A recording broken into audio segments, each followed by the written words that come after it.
Virtually every daily order called for Stonewall Jackson to come in on Lee's left flank, and the rest of Lee's army diverted the Yankees' attention with frontal assaults. While these assaults resulted in horrendous casualties, Jackson was either a no-show or late show on almost every occasion. Lee took no corrective action.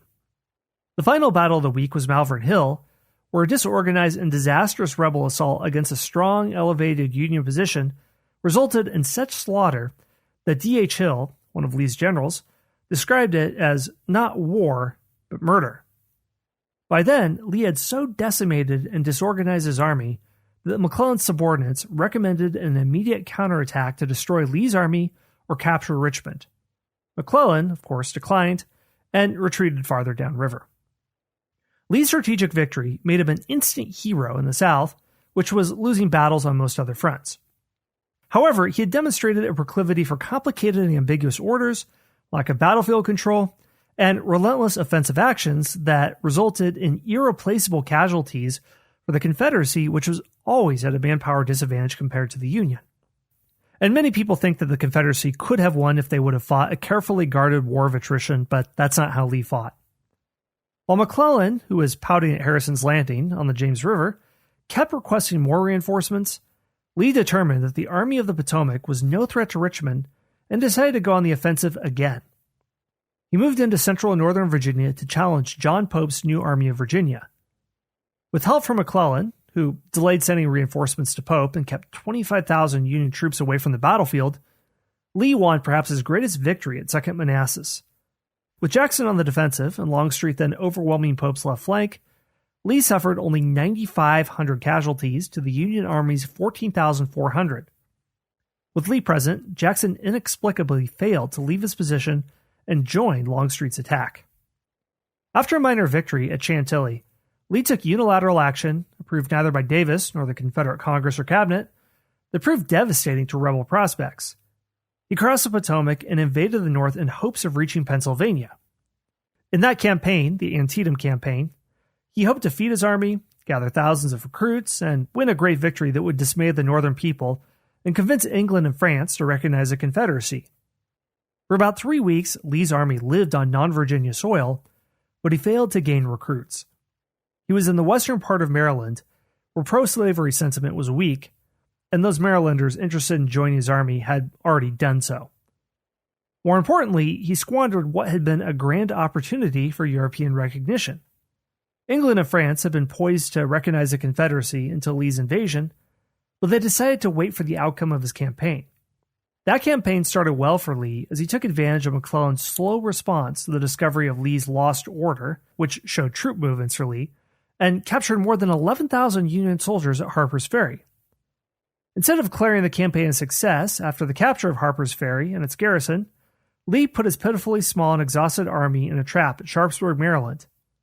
In the Battle of Antietam on September 17th, he suffered severe losses and would have been destroyed by almost any general other than McClellan. McClellan was very slow, he was not aggressive at all, and he squandered almost every chance he came across. Lee's and Jackson's counterattacks at Miller's Cornfield in the early hours of the battle were acts of tactical suicide, not genius. Hey everyone, Scott here. We're going to take a very short break for a word from our sponsors. Although McClellan allowed Lee's army to escape, the Confederates had suffered a crushing strategic defeat that opened the door for Lincoln's preliminary Emancipation Proclamation on September 22nd and virtually ended all hopes of European intervention. Lee's net casualties at Harper's Ferry had been over 11,500, but his army suffered 11,500 casualties in the rest of the Antietam campaign. After retreating to Virginia, Lee was a beneficiary of foolhardy Union assaults ordered by Ambrose Burnside at Mare's Height at Fredericksburg in December 1862. Lee's army, fighting from entrenched positions most of the day, inflicted almost 13,000 casualties on the Union attackers, while incurring a few more than 5,000 themselves. Although Lee wasn't satisfied with the defensive nature of the victory, it was sufficient to boost Southern morale for many months. The lesson of Fredericksburg was that a frontal assault on the enemy, if not absolutely necessary, was unwise, but Lee failed to learn it. After Stonewall Jackson's famous flanking maneuver at Chancellorsville in early May 1863, Lee spent the next couple of days frontally assaulting Joseph Hooker's Union lines. As a result, his army suffered almost 13,000 casualties while inflicting over 17,000 on the weakly led enemy. But Lee's army paid a price too high, including the loss of Jackson. But Lee's army paid too high a price for the Chancellorsville victory, the loss of Stonewall Jackson. Its butcher's bill would have been an even higher one had Lee been able to launch a planned frontal assault on another strong Union position. Lee was angry, but his subordinates were relieved when Hooker retreated across the Rapidoon River before Lee could attack. And Gettysburg was even more disastrous for the Confederacy and the Army of Northern Virginia. By invading Pennsylvania, Lee deprived rebel armies in the other theaters of desperately needed reinforcements. Had Longstreet's troops reinforced the badly outnumbered Bragg against George Thomas's Tullahoma campaign, Thomas might have been prevented from crossing the Tennessee River and seizing Chattanooga, and more rebel troops might have been sent to oppose Grant's Vicksburg campaign. On the first day of the 3-day battle at Gettysburg, Lee missed a grand opportunity to occupy the high ground, a failure that proved costly over the next 48 hours. Longstreet, his senior general, opposed Lee's plans for frontal assault on the second and third days against Union troops in strong defensive positions. That campaign cost Lee an intolerable 28,000 casualties, while the Union lost 23,000. As a result, Lee no longer had the strength to initiate strategic offenses, which had been a bad idea anyway, and more importantly, he lacked the manpower to counterpunch effectively when attacked. Some regard Gettysburg as a turning point of the war. Lost cause adherents have attempted to make it the turning point, and have expended considerable effort attempting to relieve Lee of responsibility for that major tactical and strategic defeat. Their position is that Longstreet lost Gettysburg and thus the war, while Lee was blameless. Most Lee apologists found the only scapegoat they needed in James Longstreet. Because the Lee-Longstreet saga has become such a fundamental part of the myth, most of the books focus on this relationship. The cumulative casualties of 1862 and 1863 took a severe toll on Lee's army, both in the number and the quality of the men lost. It was a toll on the Confederacy, outnumbered almost 4-1 at the war's outset, and they couldn't afford to keep this up. With an army that was merely a shadow of the one that he inherited, Lee was finally forced to fight in a truly defensive style in opposing Grant's Overland Campaign of 1864. Staying generally on the defensive at the Wilderness, Spotsylvania Courthouse, North Anna River, and Cold Harbor enabled Lee to post the kind of numbers he had needed in prior years. Before Grant had reached the James River, Lee lost only 33,000 men while inflicting 55,000 casualties on the Army of the Potomac. But for Lee, it was too little, too late. He had so weakened his army with his offensive strategies and tactics in 1862 and 1863 that he couldn't prevent Grant from forcing him into a partial siege situation at Richmond and Petersburg, in which Lee's army was doomed. He continued to focus solely on his own army as the rest of the Confederacy was collapsing. The Overland Campaign of 1864, in which Grant, according to his critics, took too many casualties, ironically shows what Lee could have accomplished had he stayed on the strategic and tactical defense in 1862 and 1863. As Alan Nolan concludes, the truth is that in 1864, Lee himself demonstrated the alternative to his earlier offensive strategy and tactics. Grady McWhiney reaches the same conclusion. Though Lee was at his best on defense, he adopted a defensive strategy only after attrition had deprived him of the power to attack.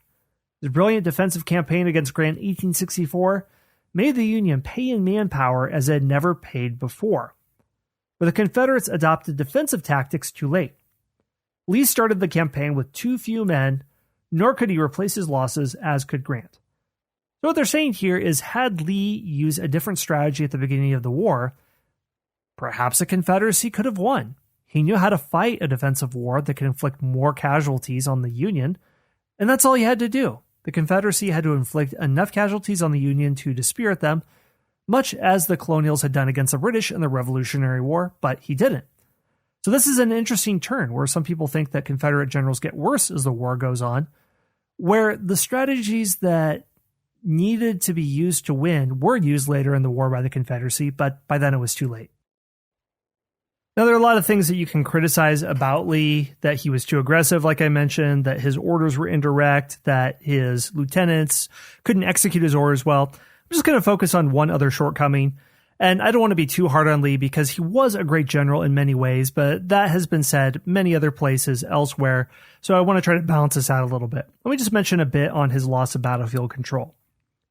Lee's own explanation of his battlefield management sheds a good deal of light on his too frequent loss of control on the battlefield. He said he tried to make his plan as good as my human skill allows, but their implementation suffered. He said, I plan and work with all my might to bring the troops to the right place at the right time. With that, I have done my duty. As soon as I order the troops forward into battle, I lay the fate of my army at the hands of God. Then, he said, it is my general's turn to perform their duty. But he issued scarcely any orders once a battle started. So it's hard to believe, but Lee appeared to absolve himself of responsibility for a battle's outcome, considering it his subordinates' responsibility to adjust to changing conditions and win the battle. If his army didn't win the battle, it must have been because God didn't want it to. At 7 days in Gettysburg, for example, Lee again and again issued morning orders and then watched the battles progress without making any real attempt to steer the outcomes. There were more than a dozen instances at Gettysburg when his orders weren't obeyed, and he didn't send anyone to investigate. William Davis explains Pickett's charge. It was his most hazardous battlefield expedient yet, but then his men could do anything. Moreover, when he made any decision, success or failure lay not in his hands, but in his, with a capital H.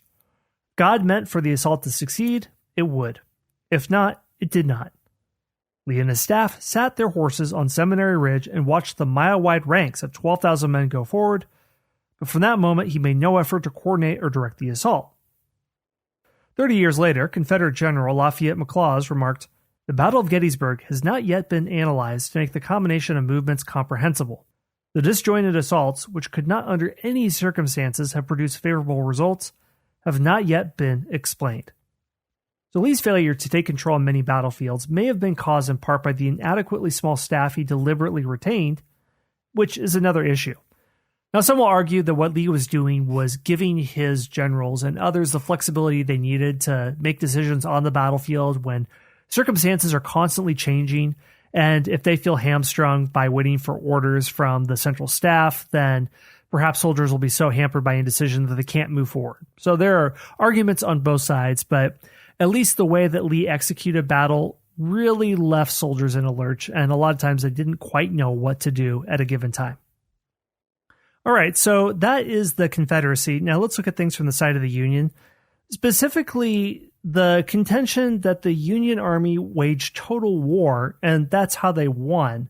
And this gets back into the question of, did the overall focus and strategy of the Union Army change, and what does this tell us about the generals?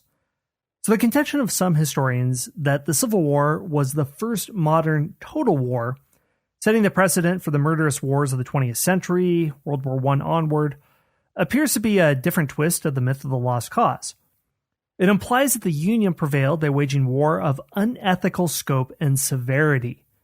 Charles Strozier says, it was Lincoln, Grant, and the Civil War that incorporated total war into modern experience. He adds that the totality of the modern state seemed to require unconditional surrender as a necessary correlative of its total wars. The American Civil War brought that into focus. The accusation of brutality in the Union Army's conquest of the South began right after the war.